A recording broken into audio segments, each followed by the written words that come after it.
पीजिए मत, शुद्ध रूप से रहिए और जितना हो सके भगवान का नाम लीजिए। नाम लेने से जानते क्या है? नाम लेत भव सिंधु सुखाही। यह माया का जो संसार है यह सूख जाएगा, अच्छा नहीं लगेगा। और फिर जो भगवान बचेंगे ना, वह इतना आनंद है, इतना आनंद है, इतना आनंद है कि सारी माया और दुख की बात सुनते हुए भी, माया में रहते हुए भी आपको लगेगा नहीं, फिर आप आनंद में रहेंगे। तो एकादशी के दिन शुद्ध भोजन करिए, भगवान के नाम का जप करिए। और जो जया एकादशी है, शास्त्र क्या कहते हैं?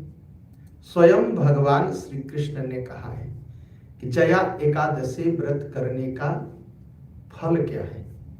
जया एकादशी जो व्रत करते हैं ना, वो प्रेत योनि में नहीं जाते, उनको मुक्ति नहीं मिलती, वो भूत प्रेत बन करके भटकते नहीं, उनके परिवार के लोग नहीं भटकते, उनके पूर्वज लोग नहीं भटकते। तो जया एकादशी 19-20 तारीख को है। आप अपने पंडित जी से पूछ करके जया एकादशी का व्रत अवश्य करिए, व्रत अवश्य करिए। भगवान श्री कृष्ण ने जय एकादशी महात्म्य में भगवान कृष्ण स्वयं राजा युधिष्ठिर से कहते हैं कि माघ मास की जो एकादशी है, इसका नाम जया एकादशी है। यह बहुत ही पुण्यदायी है।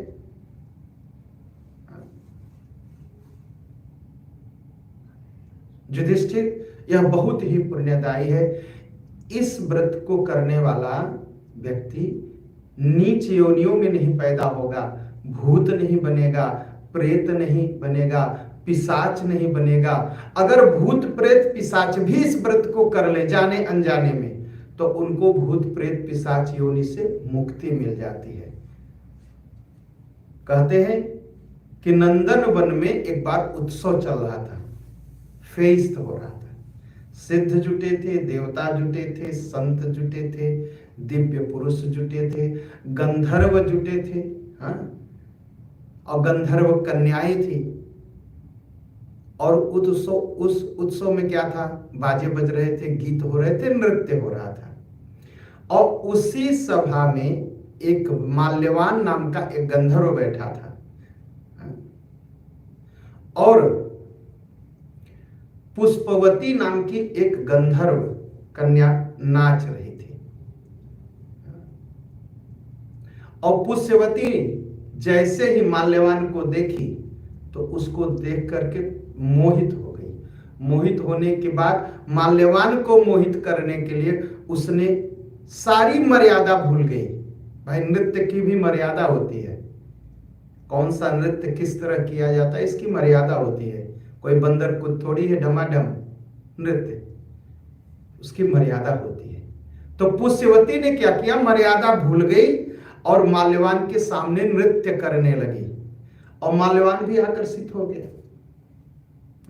उसको देखते देखते उस पर मोहित हो गया और अपनी सुध बुध खो बैठा, और वो भी मर्यादा से भटक गया, वो भी नृत्य करने लगा। और जिससे क्या हुआ, जब मर्यादा छूट गई ना, तो ताल बिगड़ गया, सुर बिगड़ गया, बाजे के जो स्वर थे वो बिगड़ गए। इंद्र इस दृश्य को देख रहे थे और इंद्र को क्रोध आ गया। इंद्र को क्रोध आ गया और इंद्र ने श्राप दे दिया, कहा निकलो तुम लोग, स्वर्ग से निकाल दिया, जाओ पृथ्वी पर वास करो, मृत्यु लोक में जन्मो और पिशाच बन जाओ। दोनों पिशाच बन गए, माल्यवान और पुष्यवती। और कहां पैदा हुए? हिमालय पर। पिशाच बन करके हिमालय पर भटकते रहे और बहुत दुखी थे वहां पर दोनों, पुष्यवती और माल्यवान अत्यंत दुखी थे। कुछ भी भोजन करने को नहीं था। एक बार माघ मास के समय में, जो ये महीना चल रहा है, माघ मास के इसी महीने में उनके पास कुछ भी नहीं था खाने को। और रात में ठंडक लग रही थी। हिमालय पर बड़ी ठंडक होती है, बड़ी ठंडक थी, उनको ठंडक लग रही थी रात्र के समय। और दोनों बैठे जागते रहे और भोजन भी नहीं था, भूखे प्यासे और ठंड। माघ मास का महीना, जया एकादशी का दिन, और दोनों ने क्या हुआ दोनों के साथ? ठंड और भूख से दोनों मर गए।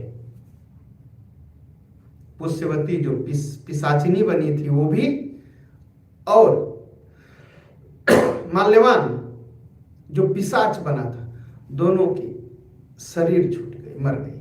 और जैसे शरीर छूटी, दोनों सुंदर रूप में हो गए, और सुंदर रूप में होकर के दोनों स्वर्ग में पहुंच गए। इंद्र ने देखा, इंद्र बड़े आश्चर्यचकित हुए। इंद्र बड़े आश्चर्यचकित, कहा ये कैसे हुआ? देवराज इंद्र जब चकित हुए, माल्यवान ने सारी कथा बताई। माल्यवान ने कहा कि भगवान विष्णु की कृपा से, भगवान की कृपा से, नारायण की कृपा से एकादशी के दिन मुझे भोजन नहीं था। जब भोजन न हो ना, जो हमारे जीवन के आदर्श हैं, गुरु गोलवलकर, उनके घर की हालत यही थी, और डॉक्टर हेडगेवार के घर की भी हालत यही थी। एक बार कुछ लोग गए गुरु जी से, कहे कि डॉक्टर साहब के घर में कभी कभी एकादशी रहती है, मतलब भोजन नहीं रहता। गुरु जी ने कहा कि उनके घर में तो कभी कभी एकादशी रहती है, मेरे घर में तो रोज एकादशी रहती है, भोजन नहीं रहता। तो जब भोजन न मिले तो मान लीजिए आज एकादशी है, और संजोग से माल्यवान और पुष्यवती को भोजन नहीं मिला, भूखे रहे, और एकादशी का दिन था, ठंड लगी, मर गए दोनों ने कहा कि अब बड़ी कृपा थी कि उस दिन एकादशी के दिन भोजन नहीं था, और ठंड लगी और शरीर भी छूट गई, इसके नाते इंद्रदेव हम लोग यहाँ पहुंचने के अधिकारी हो गए, और इस पिशाचिनी से जो थी उससे हम मुक्त हो गए। ये कथा भगवान श्री कृष्ण ने युधिष्ठिर को सुनाई, और युधिष्ठिर से भगवान ने कहा कि एकादशी के दिन जो भगवान की आराधना करता है, व्रत करता है, जप करता है, तपस्या करता है, दान देता है, भगवान की सेवा करता है, कहा वो सभी लोग प्रेत योनि में नहीं पड़ते, भगवान उन पर कृपा करते हैं। इसलिए निरंतर एकादशी का व्रत करना चाहिए। होता क्या है,